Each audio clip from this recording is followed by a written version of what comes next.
Mari kita satukan hati kita berdoa. Benar ya Tuhan, terlalu besar anugerah-Mu bagi setiap kami. Kami orang-orang yang gak layak menerima kebaikan Tuhan. Tapi justru kami ditebus dan dikasihi dengan luar biasa. Terima kasih Tuhan untuk setiap pujian yang boleh kami naikkan. Kiranya pujian ini boleh menjadi satu persembahan yang harum di hadapan Tuhan. Kami mau serahkan kalau tiba waktunya bagi setiap kami untuk mendengar kebenaran firman Tuhan. Kiranya Tuhan siapkan hati kami. Dan Tuhan juga boleh urapi hamba-Mu di tengah segala keterbatasannya. Boleh menyampaikan kebenaran firman Tuhan. Terima kasih Tuhan. Di dalam nama Tuhan Yesus kami berdoa. Amin. Silakan duduk Bapak Ibu dan teman-teman sekalian. Oke. Shalom. Ya, bersyukur ya kita boleh kembali memasuki bulan yang baru. Kita masuk di bulan Juni. Teman-teman, bulan ini kita akan membahas satu topik yang menarik. Kita akan membahas tentang misi. Apa itu misi, bagaimana kita bisa terlibat di dalam pelayanan misi, pekerjaan misi, bagaimana kita bisa menjawab panggilan Tuhan untuk melakukan misi Allah di tengah dunia. Nah, sebelum lebih jauh kita membahas tentang topik-topik itu selama 1 bulan ke depan, mari kita melihat dulu satu hal yang akan mendasari perenungan kita selama 1 bulan ke depan. Mari kita buka Alkitab kita. Kita buka Alkitab kita dari Injil Yohanes. Injil Yohanes pasal yang ketiga, ayat yang ke-16 sampai yang ke-17. Saudara-saudara bisa membuka Alkitab di handphonenya boleh, atau mau membaca di depan juga silakan. Yohanes 3 ayat 16 sampai yang ke-17. Sebuah ayat yang sangat terkenal, kebanyakan orang Kristen juga sudah hafal dengan ayat ini gitu ya. Di sana dikatakan demikian. Karena begitu besar kasih Allah akan dunia ini sehingga Ia telah mengaruniakan anaknya yang tunggal, supaya setiap orang yang percaya kepadanya tidak binasa, melainkan beroleh hidup yang kekal. Ayat yang ke-17, sebab Allah mengutus anaknya ke dalam dunia, bukan untuk menghakimi dunia, melainkan untuk menyelamatkan oleh Dia. Demikian jauh pembacaan firman Tuhan. Ya, saudara-saudara, sebelum kita mengawali pembahasan kita pagi hari ini, saya pengen kita menyaksikan satu cuplikan video. Silakan teman-teman multimedia boleh menayangkannya.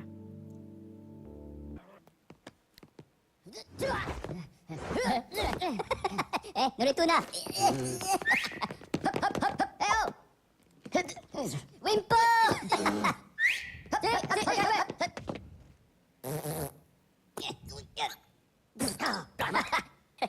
Oke, pivotara.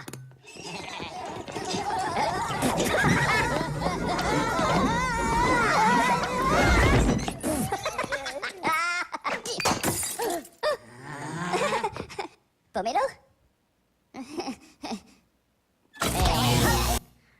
Oke, cukup ya.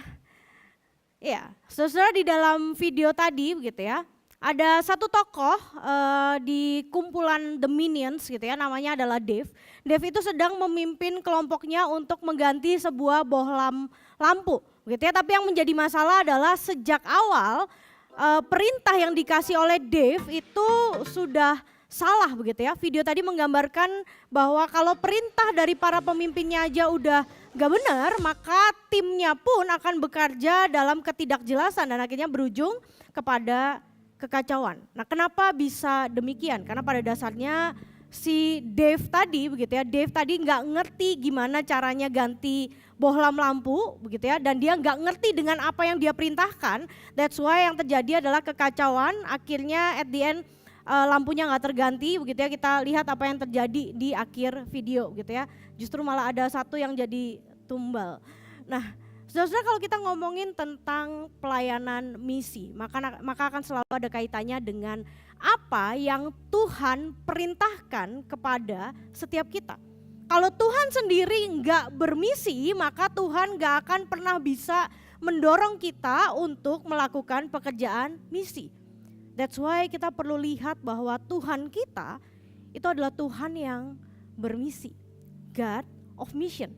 Dia rela hadir ke dunia 2000 tahun yang lalu supaya setiap kita bisa menerima pelayanan misi Tuhan yang menganugerahkan keselamatan bagi kita.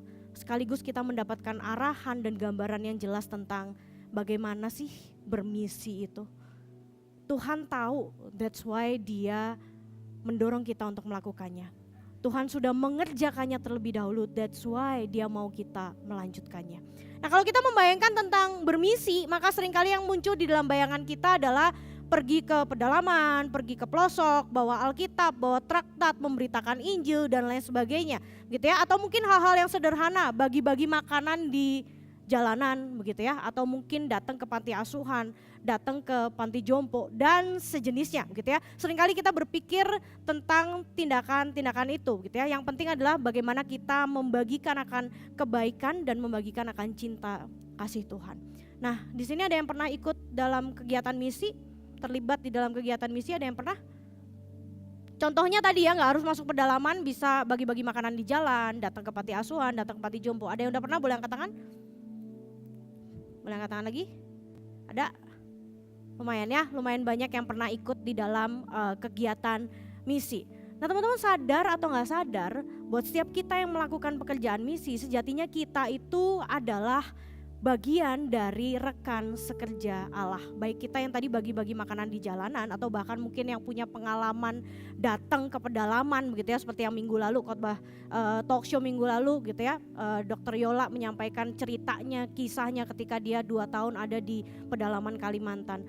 Teman-teman sadar atau nggak sadar, kita sebenarnya menjadi rekan sekerja Tuhan ya, di tengah panggilan bermisi yang Tuhan sediakan, yang Tuhan berikan. Dan setiap kita diutus untuk datang di tengah dunia yang berdosa. Sekali lagi, Tuhan bisa kasih kita perintah karena Tuhan sudah terlebih dahulu melakukannya bagi kita.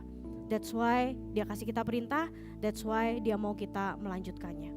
Saudara-saudara, Yohanes 3 ayat 16 ini bisa dikatakan menjadi sebuah ayat yang paling terkenal di sepanjang masa. Gak cuma terkenal, ayat ini mengandung satu makna yang sangat dalam tentang kenapa sih Tuhan itu bermisi di tengah dunia berdosa. Dan saya mau summary-kan hari ini, akan ada 4 hal yang kita bawa pulang hari ini tentang bermisi dan tentang misi paling besar dan pertama yang ada di dunia. Tadi di ayat ke-17 dikatakan, sebab Allah mengutus anaknya ke dalam dunia, bukan untuk menghakimi dunia, melainkan untuk menyelamatkannya oleh Dia. Saudara-saudara, waktu Allah mengutus Yesus untuk bermisi di tengah dunia, ada 4 hal yang Tuhan mau kasih tahu ke kita pagi hari ini. Yang pertama adalah the danger of perishing, bahaya dari kebinasaan. Wahyu 14 ayat 10 menggambarkan dengan jelas gimana mengerikannya jika seseorang itu mengalami kebinasaan. Apa itu binasa? Binasa adalah ketika kita terpisah dari Allah dan kita menerima konsekuensi murka Allah dan segala hukumannya. Di dalam Wahyu 14 ayat 10 dikatakan, maka ia akan minum dari anggur murka Allah yang disediakan tanpa campuran dalam cawan murkanya. Dan ia akan disiksa dengan api dan belerang di depan mata malaikat-malaikat kudus dan di depan mata anak domba. Saudara, kalau kita binasa, maka kita akan mengalami apa yang Wahyu 14 ayat 10 tadi katakan. Gambaran kemarahan Tuhan itu seperti sebuah cawan atau seperti sebuah gelas yang berisikan api. Seseorang yang ngalamin kebinasaan itu seperti orang yang minum murkanya Tuhan. Nah, saudara, kalau kita ngomongin tentang penyiksaan neraka itu gak cuma ngomong tentang kita terhilang dari dunia ini, kita dicabut dari dunia ini and that's it, bukan. Tapi kalau kita ngomongin tentang penyiksaan neraka, tapi itu berbicara tentang ketika kita justru harus tinggal tetap di dalam satu penyiksaan. It's not about going out of existence, bukan tentang kita keluar dari eksistensi kita di dunia ini. It's about staying in the existence of suffering in the fiery torments of hell. Sebuah kalimat yang begitu keras yang dikatakan oleh seorang John Piper. Ini bukan tentang kita ditarik dari eksistensi kita, tapi justru kita tetap eksis, tapi di tengah segala penderitaan, di tengah segala api yang ada di dalam neraka. Saudara bayangkan betapa mengerikannya ketika kita terpisah dari kasih dan kebaikan Allah. Di dalam jangka waktu yang bukan sementara tapi sifatnya kekal. Gak ada akhir. Kalau saudara pernah lihat di dalam sebuah series yang cukup terkenal beberapa bulan yang lalu di Netflix, beberapa tahun yang lalu, sampai ada 10 season kalau gak salah ya. Ada sebuah series berjudul Lucifer. Di sana dia menggambarkan, menarik, dia menggambarkan neraka itu seperti sebuah looping. Terus menerus, kalau kita pernah ngalamin kondisi yang paling menyakitkan, paling menderita, maka ketika di neraka gitu ya, di dalam film itu digambarkan kita akan ngalamin looping terus-terusan momen yang menyakitkan itu, dan itu gak ada hentinya, dan itu sangat menyiksa, itu sangat menganiaya. Kita sekali aja ngalamin penderitaan rasanya kita gak mau ngulang itu. Tapi di film itu gitu ya menggambarkan bahwa mungkin salah satu bagian yang harus kita terima di neraka adalah kita looping terus-terusan di dalam momen yang paling menyakitkan di dalam hidup kita, dan itu gak pernah berhenti. Saudara jangan pernah menganggap remeh konsekuensi dari kebinasaan. Kalau kita menganggap remeh kasih Allah, kita mempermainkan kasih Allah, kita ambil kasih Allah, hanya take it for granted. Oh ya, hari ini saya bertobat, hari Minggu ini saya diingetin lewat firman Tuhan yang cukup keras, saya berdoa mohon ampun sama Tuhan, tapi besok saya berbuat dosa lagi. Toh Tuhan Maha Pengampun, toh Tuhan Maha Pengasih. Teman-teman, kalau kita melakukan itu, saudara, kalau kita melakukan itu, maka kita sejatinya sedang mempermainkan kasih Allah. Mereka yang demikian adalah orang-orang yang harus menghadapi konsekuensi cawan murka Allah. Saudaraku, seorang hamba Tuhan bernama John Newton pernah menceritakan tentang pengalamannya bagaimana dia bisa menjadi seorang Kristen sampai akhirnya dia menjadi seorang hamba Tuhan. John Newton ini dikenal sebagai seorang tokoh yang memperjuangkan penghapusan hukuman mati bagi para budak. Dulu sebelum dia jadi hamba Tuhan, dia adalah seorang kapten kapal. Tugas dia adalah kapalnya itu khusus untuk membawa para budak.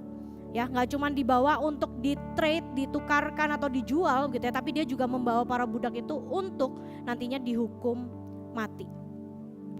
Nah, sampai satu ketika waktu dia lagi ada di dalam kapalnya di tengah sebuah pelayaran gitu ya, dia lagi bawa budak-budak yang siap akan dihukum mati. Waktu itu dia naik, dia manjat satu bagian dari kapalnya sambil dia bawa pistol di tangan.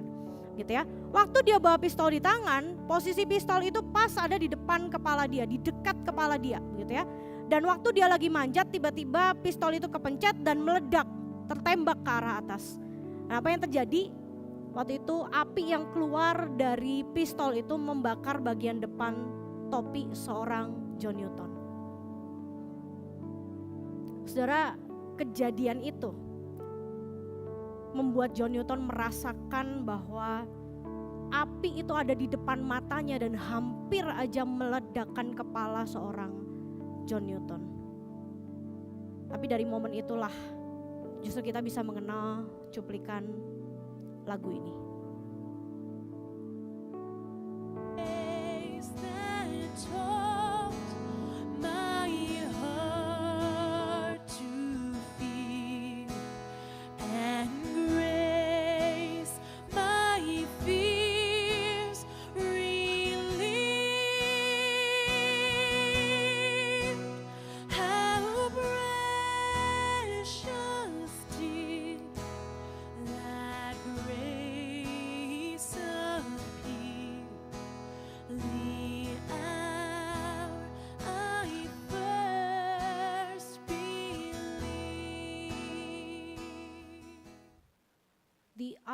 I first believe. Di momen pertama John Newton percaya kepada Tuhan adalah momen ketika dia melihat api di depan matanya yang hampir saja meledakkan kepalanya. Tapi itu meleset. Saudara, John Newton melihat di waktu yang bersamaan ada ketakutan di ambang kematian dan juga anugerah Tuhan yang begitu besar yang menyelamatkan seorang John Newton. Hal inilah yang membuat John Newton sadar bahwa kebinasaan api itu bukan sebuah karangan belaka. Nah, hari ini Tuhan juga mau ingetin kita bahwa cawan murka Tuhan itu akan lalu jika kita sungguh-sungguh menerima, merespon, dan juga menghargai kasih Allah yang terlalu besar, terlalu berharga untuk kita anggap remeh, untuk kita anggap sepele. Itu hal yang pertama, the danger of perishing, bahaya dari kebinasaan. Yang kedua, setelah mendengar tentang the danger of perishing, maka Tuhan mau kita untuk tahu bahwa ketika Allah mengutus Yesus untuk bermisi di tengah dunia, tidak hanya bertujuan untuk memberikan warning, rasa takut kepada kita tentang bahaya kebinasaan, terlebih dari semuanya, Tuhan mau kita untuk bisa terlepas dari kebinasaan dan masuk ke dalam kehidupan yang didasarkan pada kasih Allah yang begitu besar. Maka D yang selanjutnya hari ini kita akan belajar dengan 4D begitu ya. D yang pertama danger, D yang kedua adalah design. D yang kedua adalah the design of love. Hidup kita itu ada di dalam desain kasih Allah. Saudara, kalimat karena begitu besar kasih Allah bukan sedang menggambarkan besaran angkanya kasih Allah, bukan gitu ya. Apakah 7, 10, 20, 100, bukan itu gitu ya. Tapi itu menggambarkan gimana cara Allah menyatakan kasihnya buat kita. Dan di kalimat selanjutnya dikatakan sehingga ia mengaruniakan anaknya yang tunggal. Inilah cara Allah mengasihi kita. Dia gak cuman kasih berkat, gak cuman kasih kebaikan. Karena berkat dan kebaikan itu hal yang sangat biasa buat Tuhan. Tapi Tuhan kasih nyawa anak tunggalnya untuk mati bagi kita. Saudara, gak ada kasih yang jauh lebih besar ketimbang kasih seorang ayah yang merelakan nyawa anaknya bagi orang lain. Kasih yang begitu menyakitkan sejatinya buat Allah. Tapi justru dia berikan itu buat setiap kita yang berdosa dan gak layak ini. Roma 5 ayat 8 berkata, akan tetapi Allah menunjukkan kasih-Nya kepada kita oleh karena Kristus telah mati untuk kita ketika kita masih berdosa. Saudara, Kristus mengasihi kita ketika kita masih berdosa. Yohanes ayat 3 ayat 16 ini di bagian sebelumnya dikutip tentang Musa yang meninggikan ular di padang gurun. Ini adalah kisah ketika waktu itu begitu ya, Musa harus memimpin bangsa Israel yang kita tahu begitu ya, bersungut-sungut, tegar tengkuk, menyebalkan, gak tahu diri dan lain sebagainya. Kalau kita baca perjanjian lama kan seringkali kita juga kesel gitu ya, gedek gitu ngelihat bangsa Israel tuh, gitu ya, ini ada bangsa kok kayak begini gitu ya. Tapi jangan-jangan kita adalah gambaran bangsa Israel gitu ya. Banyak orang yang tidak tahu diri, mereka mengeluh, mereka bilang gue udah enek sama yang namanya roti mana gitu ya. Pengen makan yang lain dan ketika itu Tuhan murka sama mereka. Apa yang terjadi? Mereka banyak yang digigit ular dan sekarat dan ketika itu Musa sedih melihat bangsanya dihukum oleh Tuhan. Nah, akhirnya Musa memohonkan pengampunan dan ketika itu akhirnya apa yang dilakukan? Tuhan bilang buatlah sebuah ular tedung. Dan buat setiap mereka nanti yang melihat ke arah ular tedung itu, mereka akan selamat. Teman-teman dan Bapak Ibu sekalian, inilah gambaran yang jelas bahwa Allah itu mengasihi dunia. Allah telah merancangkan kasih-Nya untuk menyelamatkan manusia yang memberontak agar mereka tidak binasa dan menerima kehidupan kekal. Pada dasarnya kita semua adalah orang-orang yang berdosa. Ketika Yesus mati di atas kayu salib, apakah dia merasa bahwa pengorbanannya itu jadi sesuatu yang sia-sia? Apakah Yesus menyesal ketika dia mati di kayu salib, tapi dia mendapati kita bahkan sampai hari ini masih terus berbuat dosa? Apakah Tuhan apakah pengorbanan sia-sia?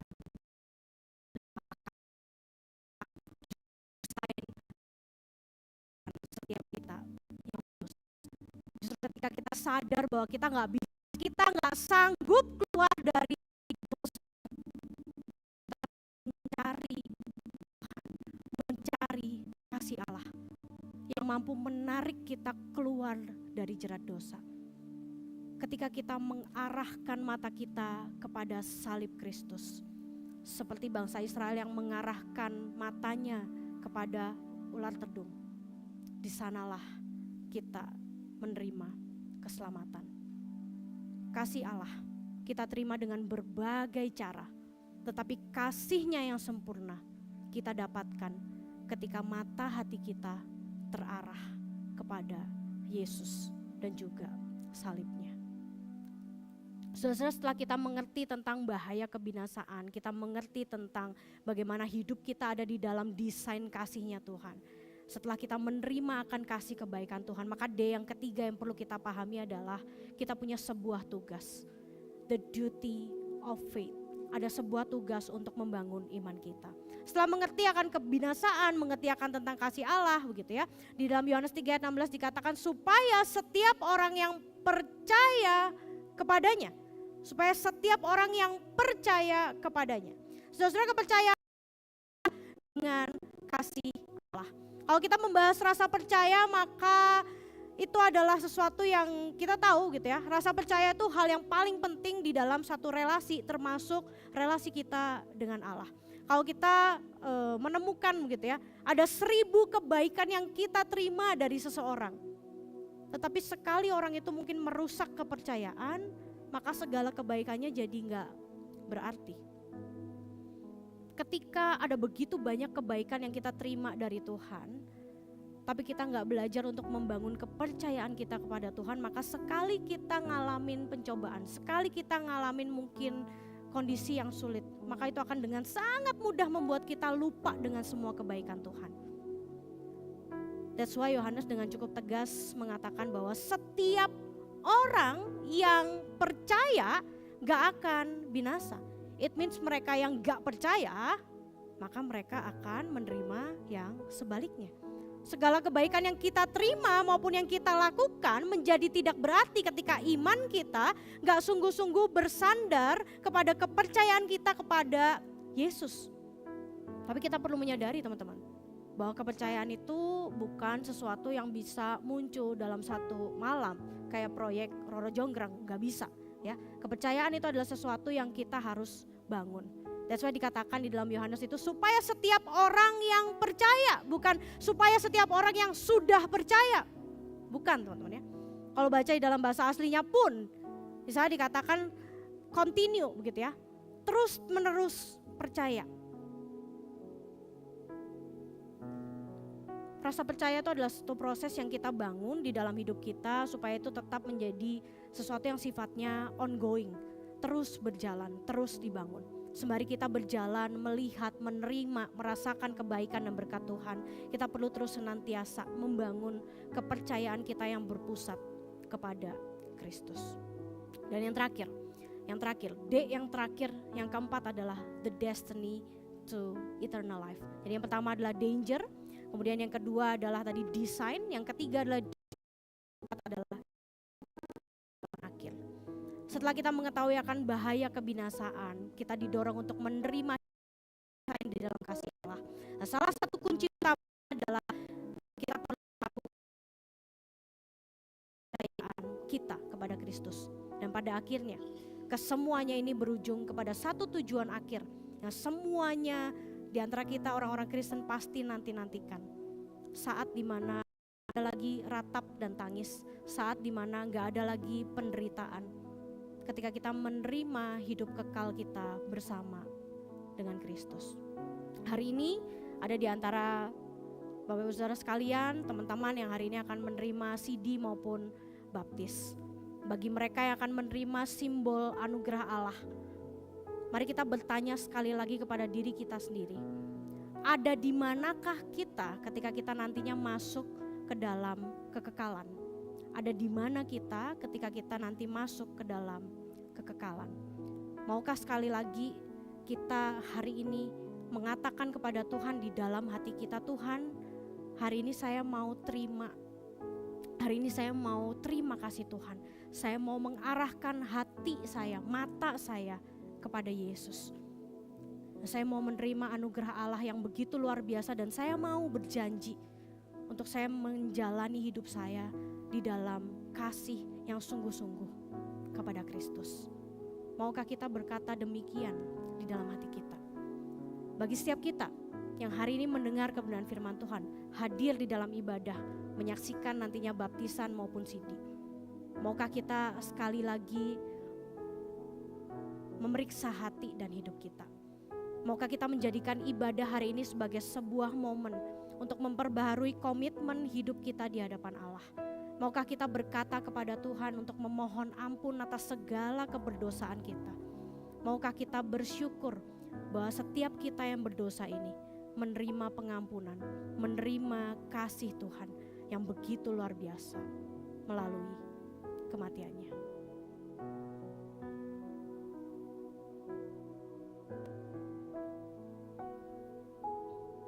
Silakan teman-teman multimedia boleh.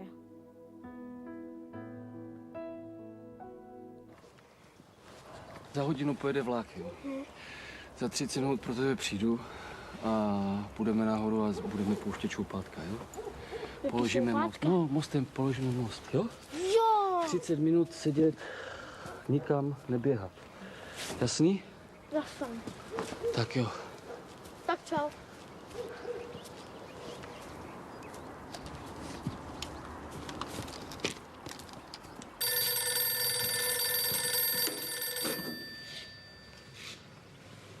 Jo, jasně. Už ho vidím, ten tvůj samovar. Jo? Ahoj.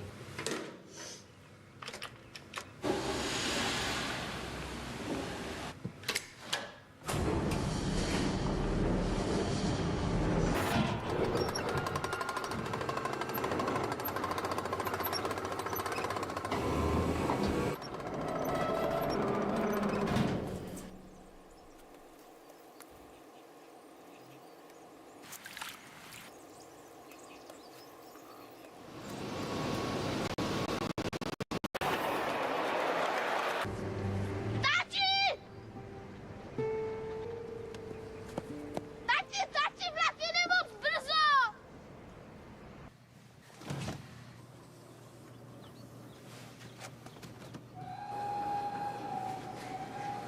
Láďo! Láďo! Láďo!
Láďo, na mostě je hrozná zima. Si vezmeme horkou čokoládu.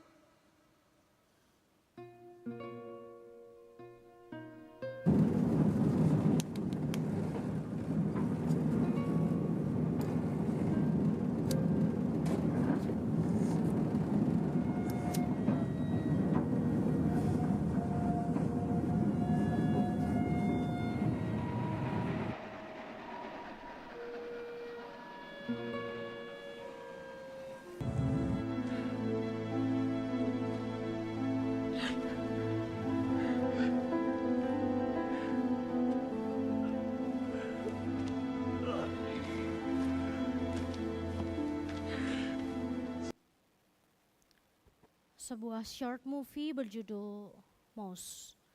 Buat Bapak Saudara mungkin teman-teman yang pengen lihat secara full filmnya, teman-teman bisa lihat akses ini di YouTube. Ada banyak sekali yang sudah menayangkan film ini. Gambaran seorang bapak yang harus merelakan nyawa anaknya demi orang-orang yang tadi kita lihat di dalam kereta ya, mungkin orang-orang yang gak layak untuk diselamatkan. Dalamnya ada yang lagi pakai narkoba, Mungkin dalamnya ada orang-orang yang lagi penuh dengan kemarahan dan lain sebagainya. Seperti nggak layak untuk menerima keselamatan yang menghilangkan nyawa anaknya yang sendiri. Tapi dia lakukan itu demi keselamatan orang yang jauh lebih banyak. Seperti kasih seorang ayah yang merelakan nyawa anaknya demi mereka yang seolah tidak layak menerima pengorbanan. Seperti itulah kasih Allah yang menebus kita. Orang-orang berdosa, orang-orang yang gak layak. Tidak ada kasih yang lebih besar daripada kasih seseorang yang memberikan nyawanya untuk sahabat-sahabatnya. Itu kata firman Tuhan. Kegerakan misi terbesar di dunia dimulai ketika Kristus datang, diutus ke dalam dunia untuk menebus setiap kita dengan darahnya yang tercurah di atas kayu salib. Maukah kita menerima kasih Allah? Sekali lagi kita menerima anugerah keselamatan yang dari Allah. Mari kita tundukkan kepala kita berdoa. Tuhan kami yang baik, kami berterima kasih. Kami berterima kasih untuk kasih kebaikan Tuhan yang begitu besar di dalam kehidupan setiap kami. Terima kasih untuk pengorbanan Tuhan. Terima kasih untuk setiap curahan darah yang sudah Tuhan berikan untuk menebus dosa setiap kami. Tuhan, kalau pagi hari ini firman Tuhan kembali menegur setiap kami, mengingatkan setiap kami. Kiranya Roh Kudus-Mu boleh menuntun untuk kami boleh membangun kembali komitmen yang baru di hadapan Tuhan. Kami mau sama-sama menjadi rekan sekerja Allah, berjalan di dalam misi Tuhan di tengah dunia. Biarlah lewat hidup kami, orang-orang di sekitar boleh merasakan akan kasih Tuhan. Terima kasih Tuhan, terima kasih Bapa. Di dalam nama Tuhan Yesus kami berdoa.